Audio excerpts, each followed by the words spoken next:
અધ્યાય છે પેલો માતમનો, બીજા 4 અધ્યાય. તો એ 4 અધ્યાય કોના કે બ્રાહ્મણ, ક્ષત્રિય, વૈશ્ય અને શુદ્ર. આ 4 વર્ણને ભગવાને પેલી ઉત્પત્તિ કરી. તો બ્રાહ્મણે પહેલા પૃથ્વી પર આવીને સત્યનારાયણ ભગવાનની વ્રત કથાઓ કરી. અને એ બ્રાહ્મણ કોણ? કાશી નગરીમાં સતાનંદ નામનો બ્રાહ્મણ. હવે આ સતાનંદ નામના બ્રાહ્મણે સત્યનારાયણ ભગવાનનું વ્રત કથા પૂજન અર્ચન કર્યું. એટલે જ્યાં સુધી જીવો ત્યાં સુધી એને સત્યનારાયણ ભગવાનનું વ્રત કથા કર્યું. ભગવાનને કીધું, ભાઈ હું આટલો બધો ગરીબ છું, દુઃખી છું, દારિદ્ર છું, મારું આ દુઃખ મટે એવો કાંઈક ઉપાય રસ્તો હોય તો બતાવો. એણે કીધું તું વિષ્ણુ ભગવાનનું પૂજન કર, સત્યનારાયણ ભગવાનની કથા કર, એનાથી તમને સુખ શાંતિ સમૃદ્ધિ મળશે. કાંઈ વાંધો નહીં, ભગવાન એની કથા કરું. સત્યનારાયણ ભગવાનની કથા કર્યા પછી થોડા જ વખતની અંદર આ દરિદ્ર દુઃખી બ્રાહ્મણ અગણિત સંપત્તિનો માલિક બન્યો. અને જ્યાં સુધી જીવો ત્યાં સુધી એને સત્યનારાયણ ભગવાનનું વ્રત કથા વર્ષે કરતો ગયો. અને સત્યનારાયણ ભગવાનની કથાની અંદર બતાવ્યું છે કે જે કોઈ પણ માણસ વર્ષની અંદર એકવાર સત્યનારાયણ ભગવાનનું વ્રત કથા અને પૂજન કરે એનો ફરી બીજો આવતો જન્મ મનુષ્યનો જ અવતાર આવે છે. તો આ સતાનંદ નામનો બ્રાહ્મણ કાશી નગરીમાં એને સત્યનારાયણ ભગવાનનું વ્રત કરવાથી બીજા જન્મમાં એ સુદામા તરીકે પોરબંદરમાં બ્રાહ્મણ તરીકે પાછું બ્રાહ્મણ આમાં કાશી નગરીમાં સતાનંદ નામનો બ્રાહ્મણ અને પોરબંદરમાં સુદામા નામનો બ્રાહ્મણ જન્મ એનો એ આત્મા. અને શ્રી કૃષ્ણ ભગવાન જેવા સખા પ્રાપ્ત થયા. સાંદિપ મુનિના આશ્રમમાં સાંદીપની મુનિના આશ્રમની અંદર વિદ્યાભ્યાસ કર્યો અને જ્ઞાન ઉત્તમ પ્રાપ્ત કર્યું. અને એને સદાવ્રત હતું કે 5 ઘરેથી જે કાંઈ પણ મને મળે એમાં મને સંતોષ.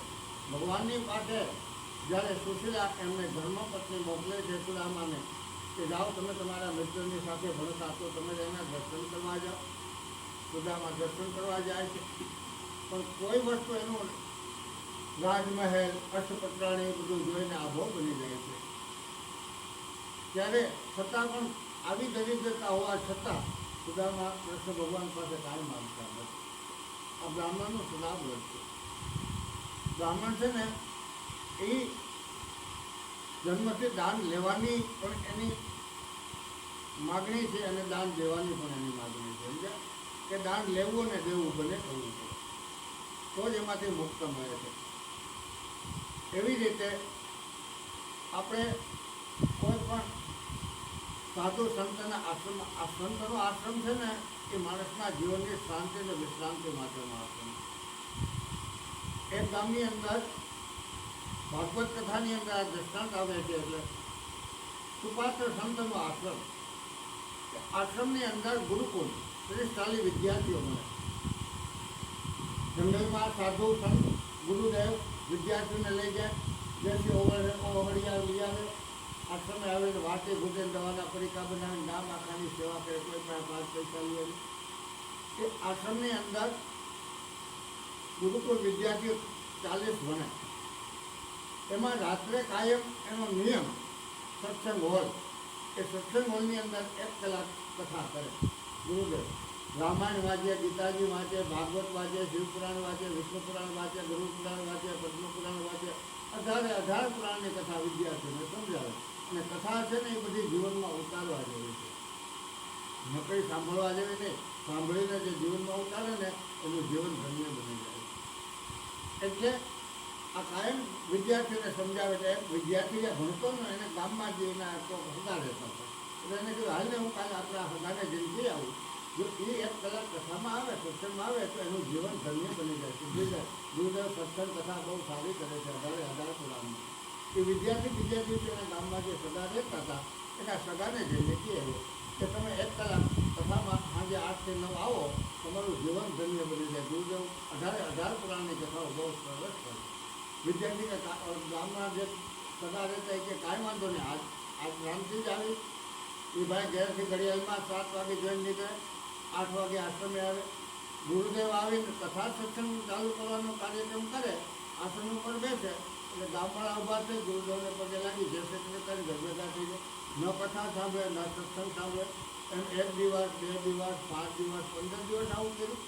પણ 15મે દિવસે ગુરુદેવે એનું બાવડું કીધું કે ભાઈ તમે કાયમ ગામમાં જઈ મારી કથામાં આવો છો, સત્સંગમાં આવો છો, અને હું કથા સત્સંગ ચાલુ કરું, તમે પગે લાગી જશે કરી વ્યાજ જાઓ તો આનું કારણ શું?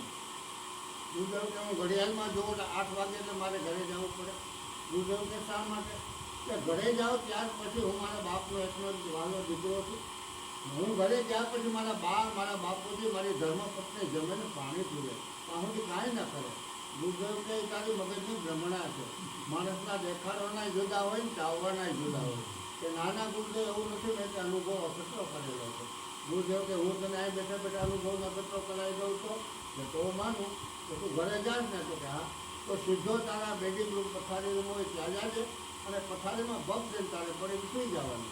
પછી ન બોલવું ન ચાલવું ન હલવું ન ચલવું પીડા પીડા સાંભળ્યા કરવાનું. તારા પરિવારનો તારી ઉપર ભાવ લાગણીનો પ્રેમ કેવો છે એ બીજે દિવસે તું મને આશ્રમે આવીને કહેજે. ગુરુદેવે જે રીતે આ ભાઈને સમજાવીને મોકલ્યો એ રીતે આ ભાઈ ગુરુદેવ આશ્રમે દે અને ઘરે આવ્યો અને ભક્ત પથારીમાં પડીને સુઈ ગયો. ન બોલે ન ચાલે ન હલે ન ચાલે. ઘરના બધા ચિંતામાં પડી ગયા કે ભાઈ ગામમાંથી આવ્યો અને આને શું થઈ ગયું? પછી બોલતો નથી, ચાલતો નથી, હલતો નથી, ચાલતો. હવે ગામનું ગામ ત્યાં ડૉક્ટર તો હોય નહીં. એને કીધું આશ્રમે સંત છે, હાર્ડવેર છે, દેશી દવાના પડીકા આખા ગામને આપે છે અને ગામ આખું હાજર થઈ જાય છે. હલો એને બોલાવી આવું અને બાપુએ આશ્રમે ગુરુદેવને ક્યાં બોલાવવા? ગુરુદેવ તમે મારા દીકરાને કાંઈક થઈ ગયું છે, બોલતો ચાલતો નથી, હાલતો ચાલતો નથી. ગુરુદેવ કામાની લોટી પાણીની જાડી ભરીને લાવ્યા કે ક્યાં છે કે આ રૂમમાં સૂતો છે. આવીને જોયું, નાચ તપાસી, છાતીના ધબકારા જોયા. ગુરુદેવ કે આને તો જોરદાર એટેક આવી ગયો છે, આમાં તો કાંઈ નથી. અરે ગુરુદેવ તમે તો સંત છો, આખા ગામમાં દેશી દવાના પડીકા આપીને હાજા કરો છો અને આ તો અમારા ઘરનો થાંભલો છે. આ નોય તો અમે બધા શું કર્યું છે? ગુરુદેવ કે એક ઉપાય છે કે ગુરુદેવ તમે જે ઉપાય કેવી કરવા તૈયાર છે તો કે જીવ હાથે જીવ આપો તો તમારા દીકરાને હમણાં સજીવન કરો. એના બાપુજીને કીધું બોલો તમે આપો કે એના બાપુજી કે મારા દીકરા પછી જે કરવું પડે એ કરવા તૈયાર છું, પણ કદાચ હું મળી જાઉં તો આ ડોશીનું શું થાય? કે હાજીમાંથી થાય એની દવા દારૂ કોણ કરે? કે હું ન આપું છે. અને બાને પૂછ્યું બોલો તમે કે હું કોઈ મારા દીકરા પાસે બધું કરવા તૈયાર છું, પણ કદાચ હું મળી જાઉં તો આ ડોસાને રાંધેલું કોણ ખવડાવે? આ હાજા માંદા થાય એની સેવા ચાકરી કોણ કરે? કે હું ના આપું. એ ધર્મપત્નીને પૂછ્યું તો બોલો તમારે તમારો પતિ જીવ તો કરવો છે તો તમે જીવ આપજો. ત્યારે એને ધર્મપત્ની બોલી કે મારા સાસુ સસરો તો ખાઈ પી ઉઠ્યા છે, મરવા કાંઠે બેઠા છે અને હું તો હજી નાની બાળ છું, મારે તો હજી જીવવાની આશા ના હોય કે હું ના આપું. ગુરુદેવ કે હજી એક ઉપાયને રસ્તો છે. બોલો બોલો તમે જે કોઈ કરવા છે. ગુરુદેવ કે હું મારો જીવ આપીને તમારા દીકરાને સજીવન કરું છું. મને કે આ એ ગીરા જેવું છે, તમે મળી જાઓ તો ગોયા પછી અમને કંઈ ન થવું જોઈએ. એ રોટીમાંથી અંજલીની પાણી ગુરુદેવે છાંટી તરત આળા મળી થયો બેઠો સીધો ગુરુદેવને પગે લેતો. ગુરુદેવ તમે કહેતા તે સાચું, દેખાડવાના જુદા ને ચાવવાના જુદા. આ ઘરમાં મારું મારું કરીને મળી ગયો, કોઈ મારું નથી. હવે મારે ઘડી આવી નથી, હાલો તમારા હાથમાં તમારો શિષ્ય ચેલો બની જવું. આ શરીર છે ને એ મારું મારું કરીને કાલ મળી જવાના છે. આ ભાડાનું મકાન છે. જીવતાને ફરે છે ગુમાનમાં, તારે રહેવો આ ભાડાના મકાનમાં. આ ભાડાનું મકાન છે, ત્યારે ખાલી કરી લઈ જવું કોઈને ખબર નથી. માટે હાથે સાથે જે થાય એ કરી લેજો. આ મનુષ્ય અવતાર છે ને 1,84 લાખનો ફેરો છે અને અત્યારે આપણે દુર્લભમાં દુર્લભ અવતાર જો મળ્યું હોય ને તો આ મનુષ્યનો છે. આ મનુષ્ય અવતાર છે ને માણસને સંસાર સાગર કરવા માટે દીધો, મરવા માટે નથી દીધો. માટે સારા કાર્ય કરવા, સત્કાર્ય કરવા, દાન પુણ્ય કરવા, સારું કાર્ય કરશો. આ ભૂમાં જો તમે કાંઈક વાવ્યું છે ને તો એ ઉગશે, પણ તમે બધાને ભૂસે જ મારી આવીને કરી નાખ્યો હોય તો એ તમારી જિંદગી વ્યર્થ જાય. તમારે દુઃખી થવું એનું માટે મેં ગીત બનાવ્યું કે સમજી જાજો રે શાનમાં, કાયમ કોઈ નથી રહેવાના. ખાલા ફૂક થઈ સુરે ફરો છું ભાઈ, જન્માએ મજ જાવાના. સમજી જાજો રે શાનમાં, અલેણ દેણના સંબંધ સૌના, ભાગ્ય ભેળું થવાનું. છેવટ કોઈનું કોઈ નથી ભાઈ, આ પંખીરાને ઉડી જવાનું.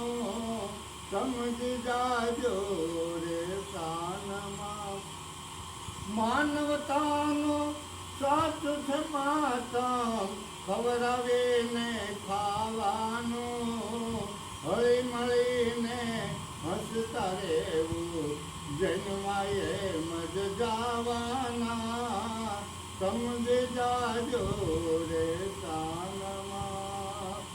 ઉઘાડા હોય તને ઢાંકી દેજો, એક દી ઉઘાડો થવાનો, કાપણ એક દી ખેંચી લેશે, કાપણ એક દી ખેંચી લેશે, જન્માએ મજ જાવાના, સમજી જાજો રે સાનમાં. ઉત્તમ ભાણે આનંદ માણો, પાછળ છે પસ્તાવાનો, બટવા જ્યાં ત્યાં બાંધા રહેશે, પાકીટ જ્યાં ત્યાં પડ્યા રહેશે, જન્માએ મજ જાવાના, સમજી જાજો રે સાનમાં. આ ભૂપત કહે છે ભલે બનાવો બાગ ને બગીચા, મેળ્યું જોઈ મલકાવાનું. આ ભૂપત કહે છે ભલે બનાવો બાગ ને બગીચા, મેળ્યું જોઈ મલકાવાનું. સુવાનું એક દી બધાને જય શમશાણે, સુવાનું એક દી જય શમશાણે, જન્માએ મજ જાવાના, સમજ જાજો રે સાનમાં. કાયમ કોઈ નથી રહેવાના, કાલા ફૂક થઈ સુરે પરોશો ભાઈ, જન્માએ મજ જાવાના, સમજ જાજો રે સાનમાં.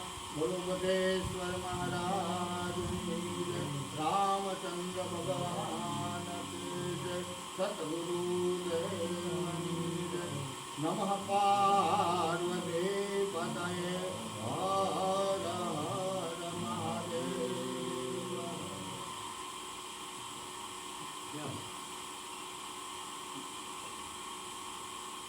આમ છે ભાઈ, કાંઈ ભેગું લઈને આવ્યા છે ને કાંઈ લઈને જવાના તો હાઈ હોય કરવી કોના હાટું એમ કહો. આઠે પણ આનંદથી જીવો, કાંઈ ભીંજાયો નથી.